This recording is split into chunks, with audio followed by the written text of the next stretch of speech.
2024 IPL ನಲ್ಲಿ royal Challengers Bengaluru ತಂಡದ fans ಸಿಕ್ಕಾಪಟ್ಟೆ ಖುಷಿ ಪಟ್ಟಿದ್ರು. ಫಸ್ಟ್ ಇನ್ನಿಂಗ್ಸ್ ನಲ್ಲಿ ಬ್ಯಾಕ್ ಟು ಬ್ಯಾಕ್ ಸೋಲು ಕಂಡ್ರು ಕೂಡ ಅತ್ಯಂತ ಕಳಪೆ ಪ್ರದರ್ಶನ ನೀಡಿದ್ದ ಬೆಂಗಳೂರು ತಂಡದ ಆಟಗಾರರು ಸೆಕೆಂಡ್ ಹಾಫ್ ನಲ್ಲಿ ತುಫಾನ್ ನಂತೆ ಕಂಬ್ಯಾಕ್ ಮಾಡಿದ್ರು. ಯಾರೂ ಕೂಡ ಊಹೆ ಮಾಡದ ರೀತಿಯಲ್ಲಿ ಪ್ಲೇ ಆಫ್ ಗೆ ಎಂಟ್ರಿ ಕೂಡ ಕೊಟ್ಟಿದ್ರು. ಚೆನ್ನೈ ಸೂಪರ್ ಕಿಂಗ್ಸ್ ವಿರುದ್ಧ ಬೆಂಗಳೂರು ಆಟಗಾರರು ರೋಚಕ ಜಯ ಸಾಧಿಸಿ ಪ್ಲೇ ಆಫ್ ಗೆ ಕಾಲಿಟ್ಟಾಗ ಫ್ಯಾನ್ಸ್ ಅಂತೂ ಕಪ್ ಗೆದ್ದಷ್ಟೇ ಸಂಭ್ರಮಿಸಿದ್ರು. ಆದರೆ ರಾಜಸ್ಥಾನ ರಾಯಲ್ಸ್ ವಿರುದ್ಧದ ಪಂದ್ಯದಲ್ಲಿ ಸೋಲುವ ಮೂಲಕ ಟೂರ್ನಿಯಿಂದಲೇ ಹೊರಬೀಳಬೇಕಾಯಿತು. ಕ್ವಾಲಿಫೈಯರ್ ಮ್ಯಾಚ್ ನಲ್ಲಿ RCB ಸೋಲ್ತು ಅನ್ನೋದಕ್ಕಿಂತ ಬೆಂಗಳೂರು ಅಭಿಮಾನಿಗಳಿಗೆ ತುಂಬಾನೇ ಬೇಸರ ಮೂಡಿಸಿದ್ದು ಅವತ್ತು ದಿನೇಶ್ ಕಾರ್ತಿಕ್ ಅವರ ರಿಟೈರ್ಮೆಂಟ್. ರಾಯಲ್ ಚಾಲೆಂಜರ್ಸ್ ಬೆಂಗಳೂರು ತಂಡದ one of the best player ಆಗಿದ್ದ DK ಬಾಸ್ ನಿವೃತ್ತಿ ಅಭಿಮಾನಿಗಳ ನೋವಿಗೆ ಕಾರಣ ಆಗಿತ್ತು. ಇದೀಗ 2025 IPL ನಲ್ಲಿ ಬೆಂಗಳೂರು ತಂಡದಲ್ಲಿ ದಿನೇಶ್ ಕಾರ್ತಿಕ್ ಸ್ಥಾನ ಯಾರು ತುಂಬುತ್ತಾರೆ ಅನ್ನೋ ಟೆನ್ಷನ್ ಶುರುವಾಗಿದೆ. ಈ ರೇಸ್ ನಲ್ಲಿ 3 ಆಟಗಾರರಿದ್ದಾರೆ. ಯಾರು ಅವರು ಅನ್ನೋದನ್ನ ಹೇಳ್ತೇನೆ. ನಾನು ಶಾಂತ. ನೀವು ಸುದ್ದಿಯಾನದ ಸಬ್ಸ್ಕ್ರೈಬರ್ ಆಗೋದಕ್ಕೆ ಮರಿಬೇಡಿ.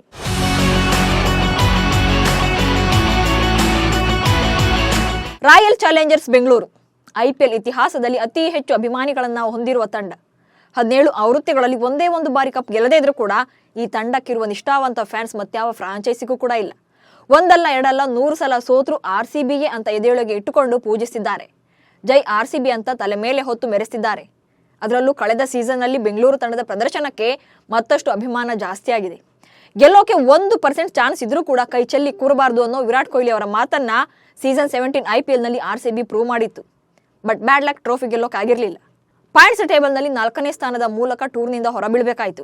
ಕೊನೆ ಪಂದ್ಯದ ಬಳಿಕ ರಾಯಲ್ ಚಾಲೆಂಜರ್ಸ್ ಬೆಂಗಳೂರು ತಂಡದ ಸ್ಟಾರ್ ಫಿನಿಷರ್ ದಿನೇಶ್ ಕಾರ್ತಿಕ್ ಕೂಡ ತಮ್ಮ IPL ವೃತ್ತಿ ಜೀವನಕ್ಕೆ ವಿದಾಯವನ್ನ ಹೇಳಿದ್ರು.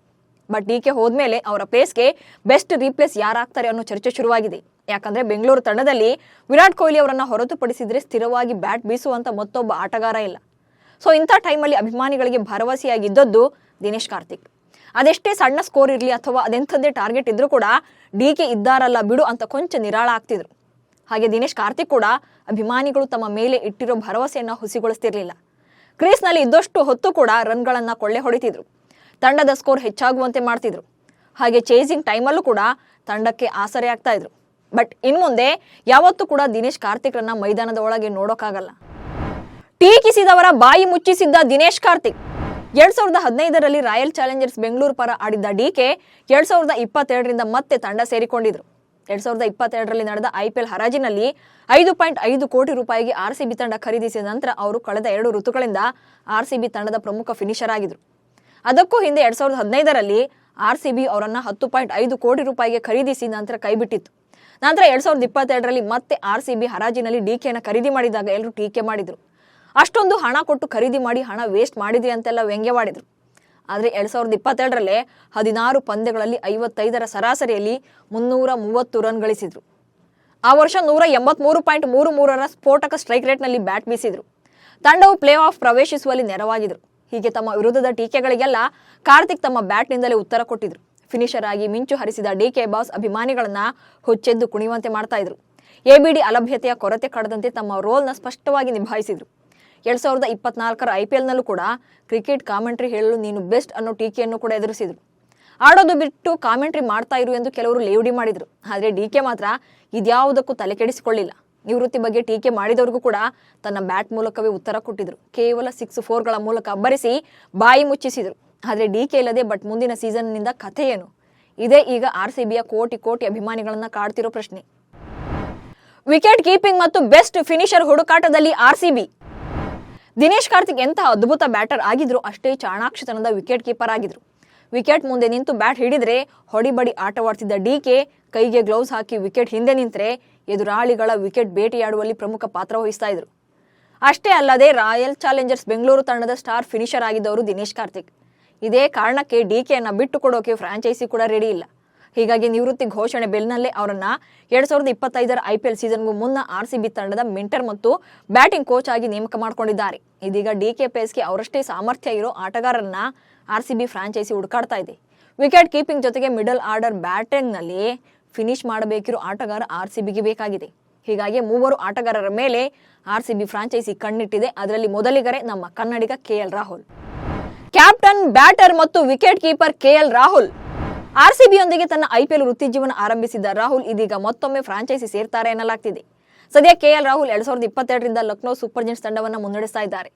ಆದರೆ 2025ಕ್ಕೆ ಬೇರೆ ತಂಡ ಸೇರ್ತಾರೆ ಎನ್ನಲಾಗಿದ್ದು ರಾಹುಲ್ರನ್ನ ಬೆಂಗಳೂರು ತಂಡ ಕರೆತರೋ ಸಾಧ್ಯತೆ ಇದೆ. ಯಾಕಂದ್ರೆ ಬೆಂಗಳೂರು ತಂಡಕ್ಕೆ ಒಬ್ಬ ಬೆಸ್ಟ್ ಕ್ಯಾಪ್ಟನ್ ಅವಶ್ಯಕತೆ ಕೂಡ ಇದೆ. 17 ಆವೃತ್ತಿಗಳಿಂದ ಟ್ರೋಫಿ ಗೆಲ್ಲುವಲ್ಲಿ ಫೇಲ್ ಆಗ್ತಾ ಇರುವ ರೆಡ್ ಆರ್ಮಿ ಹಾಲಿ ನಾಯಕ ಫಾಫ್ ಡು ಪ್ಲೆಸಿಸ್ ಅವರನ್ನ ಕೈ ಬಿಡೋಕೆ ಚಿಂತನೆ ನಡೆಸಿದೆ. ಹೀಗಾಗಿ ರಾಹುಲ್ ಯೋಗ್ಯ ಆಯ್ಕೆ ಎಂದು ಆರ್ಸಿಬಿ ಚಿಂತಿಸಿದೆ. ಟ್ರೇಡ್ ಮೂಲಕವೇ ರಾಹುಲ್ಗೆ ಮಣೆ ಹಾಕೋಕೆ ಮುಂದಾಗಿದೆ. ಕೆಎಲ್ ರಾಹುಲ್ ಲಕ್ನೋ ತಂಡ ಮಾತ್ರವಲ್ಲದೆ ಐಪಿಎಲ್ನಲ್ಲಿ ಈ ಹಿಂದೆ ಪಂಜಾಬ್ ಕಿಂಗ್ಸ್ ತಂಡವನ್ನು ಕೂಡ ಮುನ್ನಡೆಸಿದ್ದ ಅನುಭವವನ್ನು ಹೊಂದಿದ್ದಾರೆ. ಟೀಂ ಇಂಡಿಯಾ ನಾಯಕರಾಗಿ ಕೂಡ ಅಂತಾರಾಷ್ಟ್ರೀಯ ಪಂದ್ಯಗಳಲ್ಲಿ ಯಶಸ್ವಿಯಾಗಿ ತಂಡವನ್ನು ಮುನ್ನಡೆಸಿದ್ದಾರೆ. ಹಾಗೆ ದಿನೇಶ್ ಕಾರ್ತಿಕ್ ನಿವೃತ್ತಿಯಿಂದ ತೆರವಾಗಿರುವ ವಿಕೆಟ್ ಕೀಪರ್ ಸ್ಥಾನವನ್ನು ಕೂಡ ತುಂಬುವ ಸಾಮರ್ಥ್ಯ ಕೆಎಲ್ ರಾಹುಲ್ಗೆ ಇದೆ. ಹಾಗೆ ಫಾಫ್ ಕೂಡ ನಿವೃತ್ತಿ ಪಡೆದರೆ ಓಪನರ್ ಬ್ಯಾಟ್ಸ್ಮನ್ ಆಗಿ ಕೂಡ ಕಣಕ್ಕಿಳಿಸಬಹುದು. ಹೀಗಾಗಿ ರಾಹುಲ್ ಬೆಂಗಳೂರು ತಂಡಕ್ಕೆ ಬಂದ್ರೆ ಒಂದೇ ಕಲ್ಲಲ್ಲಿ 3 ಹಕ್ಕಿಯನ್ನು ಹೊಡಿಬಹುದು. ರಿಷಬ್ ಪಂತ್ ಮೇಲೆ ಕಣ್ಣಿಟ್ಟ ಬೆಂಗಳೂರು ಫ್ರಾಂಚೈಸಿ. 18ನೇ ಆವೃತ್ತಿಯ ಐಪಿಎಲ್ಗೆ ಸ್ಟಾರ್ ಆಟಗಾರರ ಬಳಗ ಕಟ್ಟೋಕೆ ರೆಡಿಯಾಗಿರೋ ಬೆಂಗಳೂರು ಫ್ರಾಂಚೈಸಿ ಈಗಾಗಲೇ ಪ್ರತಿಭಾವಂತ ಆಟಗಾರರ ಲಿಸ್ಟ್ ಕೂಡ ರೆಡಿ ಮಾಡಿಕೊಳ್ತಿದೆ. ಈ ಪೈಕಿ ರಿಷಬ್ ಪಂತ್ ಕೂಡ ಒಬ್ರು. ಪಂತ್ ಆರ್ಸಿಬಿಗೆ ಬಂದ್ರೆ 2 ಸ್ಲಾಟ್ಗಳು ಫಿಲ್ ಆಗಲಿವೆ ಎಂಬುದು ಮ್ಯಾನೇಜ್ಮೆಂಟ್ ಲೆಕ್ಕಾಚಾರ. ಡೆಲ್ಲಿ ಕ್ಯಾಪಿಟಲ್ಸ್ ತಂಡದ ಕೋಚ್ ರಿಕಿ ಪಾಂಟಿಂಗ್ ತಂಡವನ್ನು ಕೈಬಿಟ್ಟು ಹೊರಬರ್ತಾ ಇದ್ದಂತೆ ರಿಷಬ್ ಪಂತ್ ಕೂಡ ಡೆಲ್ಲಿ ಬಿಡ್ತಾರೆ ಎಂಬ ಸುದ್ದಿ ಇದೆ. ಹೀಗಾಗಿ ಟೀಮ್ ಮ್ಯಾನೇಜ್ಮೆಂಟ್ ಸ್ಫೋಟಕ ಬ್ಯಾಟರ್ ರಿಷಬ್ ಪಂತ್ ಅವರನ್ನ ಬಲೆಗೆ ಬೀಳಿಸಿಕೊಳ್ಳೋಕೆ ಪ್ಲಾನ್ ಮಾಡಿಕೊಳ್ತಾ ಇದೆ.